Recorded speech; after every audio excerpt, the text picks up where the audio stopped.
So Braveheart, you mentioned ceremonies, and we've all seen the perennial Native American ceremonies. The one that stands out the most was when you take an antler horn, pierce it through your chest, tie it to rope, and hang it from a tree.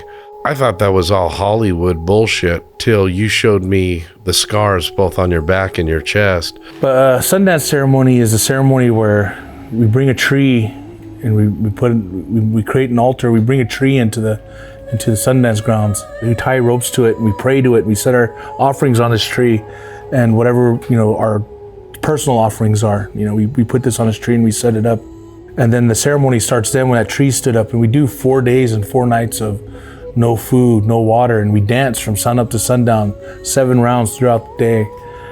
And at some point we pierce or we give flesh. We take in either a carved bone, like usually the front leg of a buffalo, or we do an antler, and then they take that and they put it in your skin, and then you tie a rope to it. The big thing is you're born of flesh, and the only thing that you could give to Creator that He would care about is your own flesh. So we would pierce, and you'd have these big pieces of flesh, and you'd cut them off, and you'd offer them to the tree for your prayers. You've done it, what, 7 times now? Yeah, 7 years. It's hard to talk about it because it's such a personal experience that it's one of those things where it's like, I did it because not that I wanted to, but you had to. And a lot of people, I remember when, people talk about how things get easier as time goes on.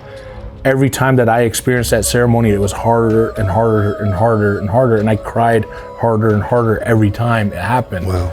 Because it's painful. It's just, you remember the pain from the years before, and then you start to remember other things that happened years before.